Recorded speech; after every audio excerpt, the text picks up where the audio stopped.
Assalamualaikum warahmatullahi wabarakatuh. Saya Wody Musniawati dengan NIM 2065037 kelas B. Video kali ini saya akan mereview materi pertama, mikrokontroler.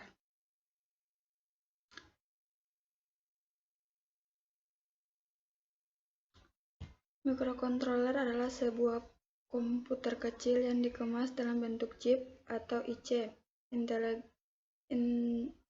Integrated Circuit, dan dirancang untuk melakukan tugas atau operasi tertentu. Pada dasarnya, sebuah IC mikrokontroler terdiri dari satu atau lebih inti prosesor, CPU, memori atau RAM dan ROM, serta perangkat input dan output yang dapat diprogram. Dalam pengaplikasiannya, pengendali mikro yang dalam bahasa Inggris disebut dengan mikrokontroler ini digunakan dalam produk apapun. Perangkat yang dikendalikan secara otomatis seperti sistem kontrol mesin mobil, perangkat medis, pengendali jarak jauh, mesin, perangkat listrik, mainan, dan perangkat-perangkat yang menggunakan sistem tertanam lainnya. Penggunaan mikrokontroler ini semakin populer karena kemampuannya yang dapat mengurangi ukuran dan biaya pada suatu produk atau desain apabila dibandingkan dengan desain yang dibangun dengan menggunakan mikroprosesor dengan memori dan perangkat input dan output secara terpisah. Contoh bentuk mikrokontroler berikut ini adalah diagram blok dan struktur mikrokontroler serta penjelasan singkat tentang bagian-bagian utamanya.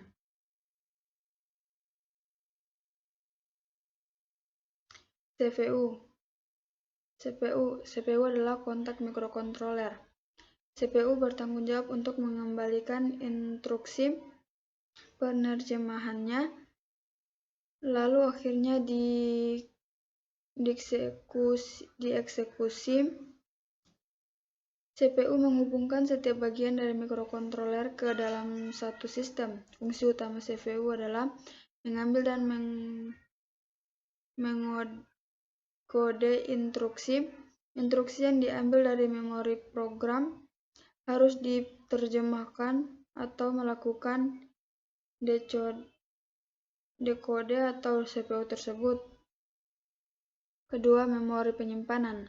Fungsi dari memori dalam mikrokontroler sama dengan mikroprosesor. Memori ini digunakan untuk menyimpan data dan program.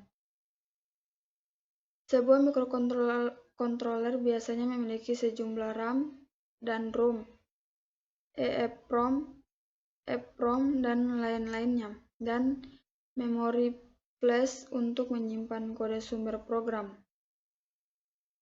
Ketiga, port input atau output paralel. Port input atau output paralel digunakan untuk mendorong atau menghubungkan berbagai perangkat seperti LCD, LED, printer, memori, dan perangkat input dan output lainnya di mikrokontroler. Keempat, port serial atau serial port.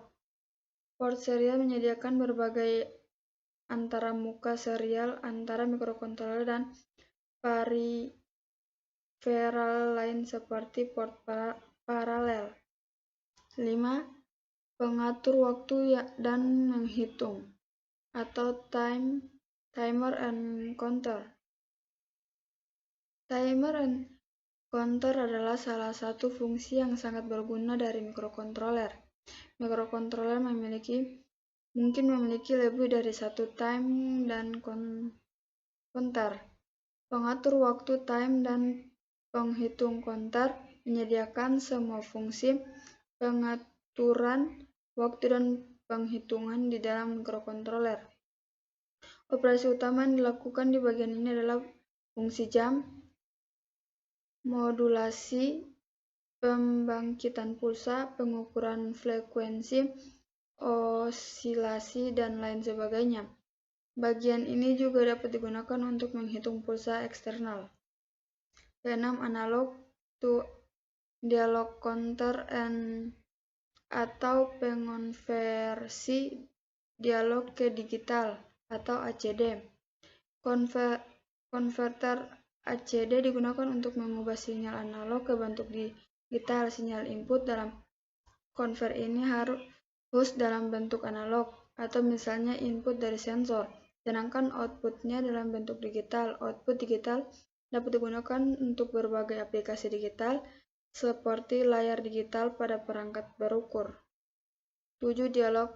Digital to dialog converter atau pengonversi digital dialog atau DCA.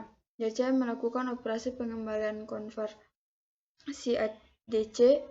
DCA mengubah sinyal digital menjadi format analog. Ini biasanya digunakan untuk pengendalian perangkat analog seperti motor AC dan DC dan lain sebagainya. Ke-8. Kontrol interupsi. Kontrol interupsi atau interrupt control digunakan untuk menyediakan interupsi penundaan untuk program kerja.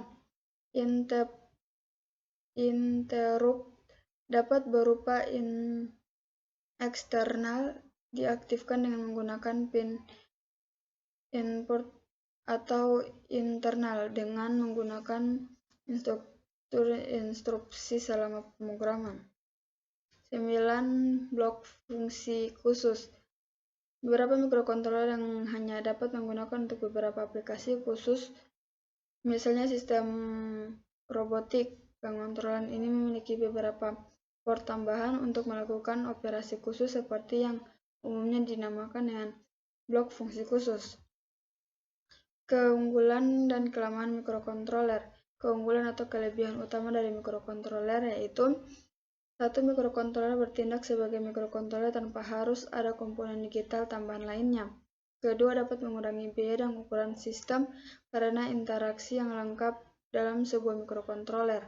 Ketiga, menggunakan mikrokontroler sederhana dan mudah untuk memecahkan masalah dan pemeliharaan sistem. Keempat, sebagian besar pin dapat diprogram oleh pengguna untuk melakukan berbagai fungsi.